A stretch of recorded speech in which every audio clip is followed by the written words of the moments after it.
नमस्ते बच्चों, आपका हमारे YouTube चैनल पर स्वागत है। बच्चों, मैं हिंदी डिक्टेशन बोल रही हूँ। आप लोग प्रैक्टिस कीजिए, शुरू से अंत तक करें, बीच में ना रुके।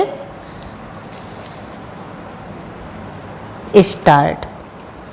उपाध्यक्ष महोदय, यह जो बिल हमारे सामने हैं वह जिस रूप में हमारे सामने लाया गया है उससे यह मालूम नहीं होता है कि जो बुराइयां पिछले आम चुनावों में देखी गई हैं उनका कोई हल निकले और सक्रिय रूप से चुनाव कराने की कोई एक योजना बन सके, ऐसा हमें मालूम नहीं होता।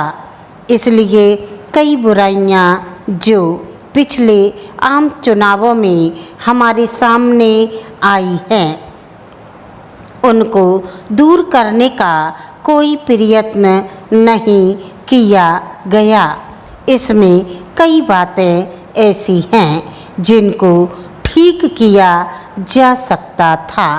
जब इस तरह का बिल हमारे सामने आया है, जब किसी बीज को बदला जाना है तो उसके बारे में अच्छी तरह से सोच समझकर सभी आवश्यक परिवर्तन कर लिए जाते हैं। लेकिन ऐसा लगता है कि कुछ जल्दबाजी में एक दो परिवर्तन करने के लिए यह बिल हमारे सामने लाया गया है। मैं कहना चाहता हूँ कि भारत में जिस ढंग से आम चुनाव कराए जाते हैं उससे हम इस देश में प्रजातंत्र कायम रख सकेंगे, यह नहीं माना जा सकता। अगर आप ऐसा मानते हैं तो मुझे केवल यह कहना पड़ेगा कि एक बड़ी गलतफहमी में हम लोग हैं।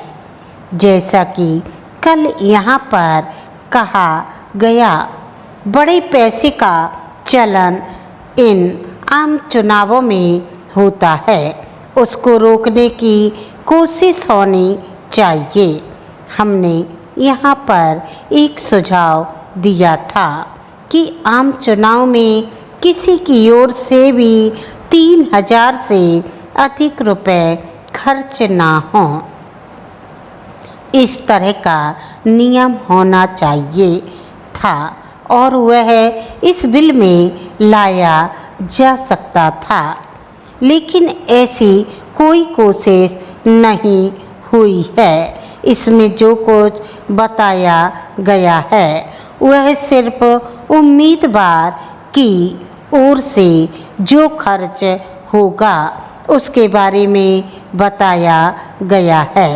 उसकी पार्टी या उसके दोस्त या ठेकेदार या फायदा उठाने वाले बड़े व्यापारी उसके लिए खर्च करें तो उसके लिए कोई रोक नहीं है।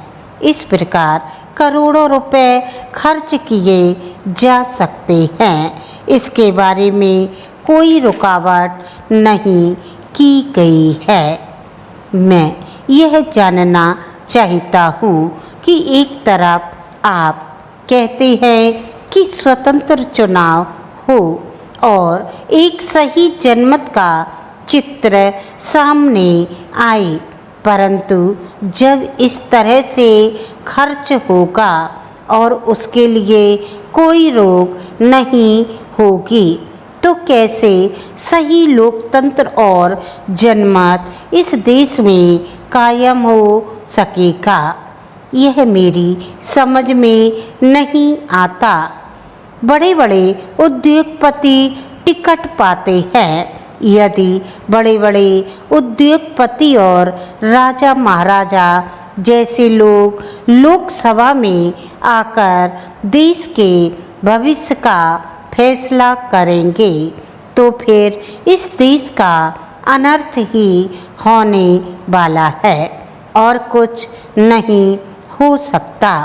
एक तरफ तो सरकार समाजवादी होने की बात कहती है और दूसरी तरफ उनके जो काम हैं उसको देखने से यह साफ नज़र आता है कि सरकार किस दिशा में जा रही है। बड़े बड़े उद्योगपति जो पैसा खर्च कर सकते हैं उनके बल पर चुनाव लड़ा जाता है।